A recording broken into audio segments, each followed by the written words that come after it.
Let's face it, life happens while you're coaching.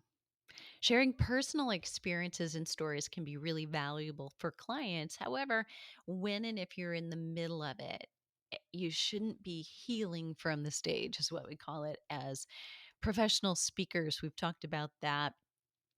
If you're still going through it, meaning it still brings tears up, it still brings real emotion, not emotion that you're tapping into like an actor would when you're giving this speech, then it's not yet time for you to be telling that story, except maybe if you're doing an interview.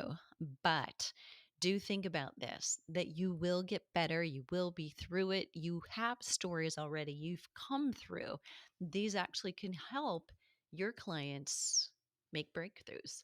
I'm Deborah Atkinson. You're listening to She Means Fitness Business. It's a division of Voice for Fitness. And here at Voice for Fitness, we know that you want to be an inspirational example to midlife women. And in order to do that, you need a profitable health and fitness coaching business.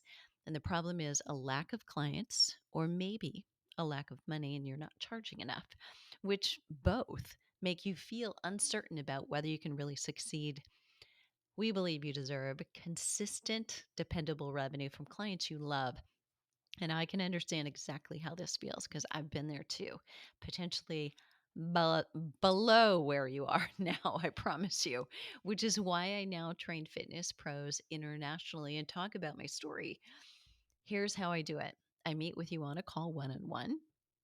I create with you a plan of action based on where you are, where you want to be. And number three, we celebrate growth along the way. Every little step, not the big moonshots, but the little steps. So first of all, you can book a call directly to explore that. In the meantime, get your business scorecard. That is made for health and fitness professionals to do a self assessment. You can look through that in about 2 minutes. So you can stop feeling like your dream is slipping away while other less qualified and heart centered coaches make sales and get more clients. And instead, you can easily increase your revenue by at least 5,000 a month in the next 90 days. All right, let's dive back into this whole idea of life happening. I mean, as if we're going to pretend that we're just fine all the time. I mean, I can't say it. It's not quite a family show, but the word fine is actually an acronym. And maybe we don't know each other well enough for me to use that kind of profanity here. But if you're really curious, you will have to leave a comment or question below the show notes, and I will share with you what it actually means on a one on one basis because I know you're asking. But we can't say or suggest that we just live in a silo and we are isolating and we're only going to coach over here and tell these pretty stories over here, portray the fact that we're always in gym clothes and our bellies are always flat and we always have muscle tone, and then not be willing to go on camera when our hair is a mess or we're feeling like we're a little puffy and things are not perfect. I mean, we've really got to try to figure out how we portray life as life and us navigating it as fitness and health professionals in the same way that our clients are. So here's what you need to do to think about your own personal stories. Know when it's not a coaching relationship and it's become something else. Be ethical and be willing to say goodbye. And this is what I mean by this is if you're starting a lot of conversations with your clients with I and what you did recently and how your relationships are going. Boundaries, my friend. Potentially, this is now become a friend, not a client. And it changes. It changes the results that they get, and it changes your level of professionalism from anybody else outside watching you. So it's not necessarily helping either one of you. So be ethical, be willing to say goodbye to clients who've become friends. If you're hiring coaches, identify when they're not coaching, they're friending, and put it to an end or find a new coach for yourself. Because I said so. Did your mom say that? I mean, let's just get real. I think I heard that a lot of times, but usually it was more like, I don't know who started it, but I'm going to finish it. and somebody was wrestling around and going to get hurt, if not already hurt. But it doesn't work so well, right? When mom says, because I said so, yeah, they get your attention in different ways. However, it's got to be their idea if you're actually working with a coaching client. So instead of you've got to put on your oxygen mask first, or self-care is not selfish, and those nice platitudes, although true, are really not helpful. They're not going to cause any kind of a breakthrough in your client. And it's funny, we just recently, as I am recording this, wrapped up a Flipping 50 retreat where consumers are here, meeting my clients and students from memberships and courses and private clients. And we also invite Flipping 50 menopause fitness specialists and other health coaches who aren't in that program, but health coaches and trainers to come. And they often stay then to do the workshop the final day. And that came up actually as people break down. We do a lot of different kind of activities here, and we tap into mindset while we're here doing a lot of physical activity. But someone mentioned that, and we had people doing personal manifestos after a huge activity and a couple days of really diving into why and what that might look like and the foundation for them. But other women were talking about, you've got to put your oxygen on mask first. I know that. I know that I need to do it. So when somebody like your client can already repeat those words back to you, they're actually still very superficial. They're not sinking in deeper. What you need to do is do something that's attention getting. You need to tell a story. You can tell a story about yourself. And I'll tell you how you're going to do that in just a minute. So think about, instead of using those platitudes like you've got to put your oxygen mask on first, what about how does it make you feel when you make time for yourself and for your own exercise? How does that change the rest of your day? Dive into it a little bit. So let's say the answer to that question didn't go the way you wanted it to. Someone may have said, I feel guilty. I feel guilty for having done it. We had a woman at the retreat say, as I was coming and getting ready to go, and I wanted to go and I wanted to come, but as I was doing it, I kept feeling like there was something nagging. And I finally, she said, I just stopped and I examined, what is this? Why am I feeling this way? I travel all the time. And she said, that's why, because I'm not traveling for work this time. I'm not traveling with my family. It's just for me. And that was just like a breakthrough moment for her, that she realized she never does anything for herself, never just takes care of herself. And that's really what you're looking for, is what I just did.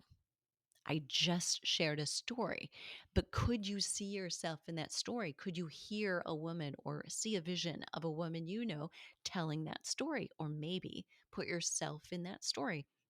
That's the whole value of you telling some kind of a story. So it's not about you getting so emotional about it, but it's about you telling it. Now, what I just did is gave an example of like a second party story. It wasn't my emotional breakthrough, but it was a story about a client and a customer. Now, I could also tell a story where my son had some kind of an aha moment or a breakthrough, and again, that is somebody else's story, actually, and you can borrow it. The ones that would be most effective, though, are when you can do it. And again, stay tuned, because that formula is coming, and you're going to get it in a few minutes, and then you're going to need to practice it.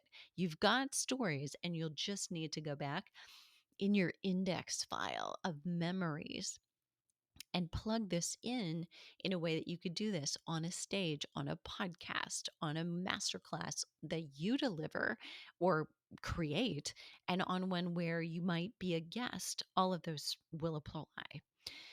You could also ask your customer, do you want to explore ways to do more of that? Ways to set yourself up for success without thinking about any obstacles. Wouldn't it be great if you were someone who exercised regularly? What kind of benefits do you think you'd get if you did?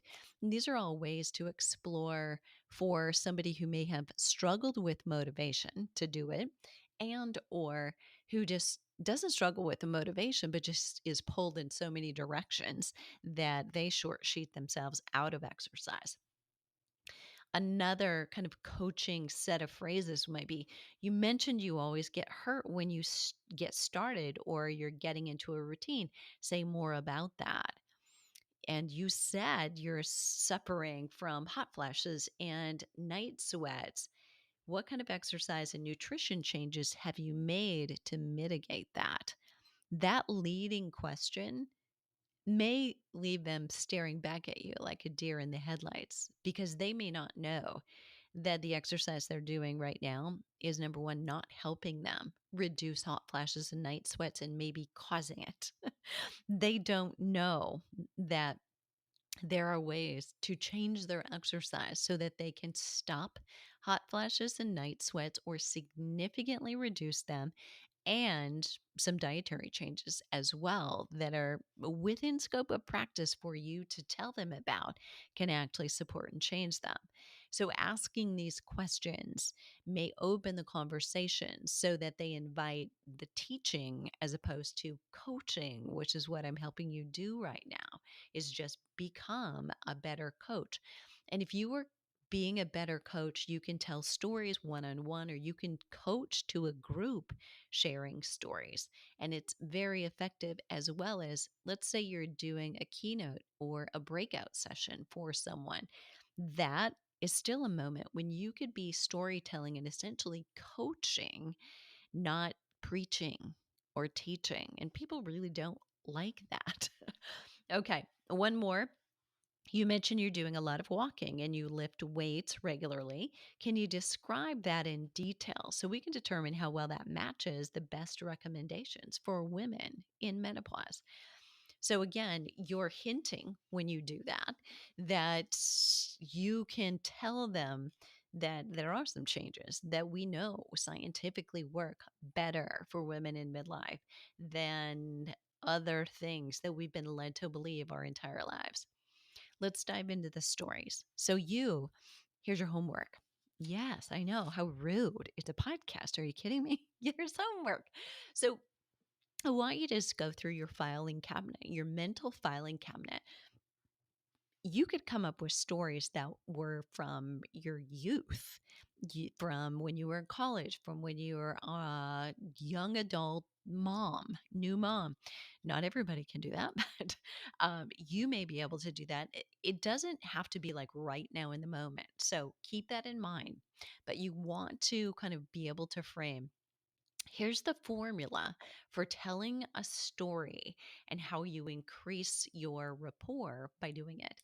Number one, you start with I. Tell a story about yourself that is relevant to what your client may be doing. Describe a time when you were making a similar mistake. Now, it doesn't have to be they're making a mistake with exercise, and you absolutely give a mistake with exercise.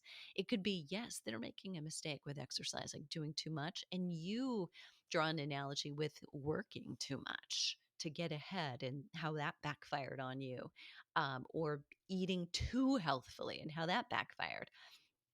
And then we. So the first step is I. You start with a story about yourself.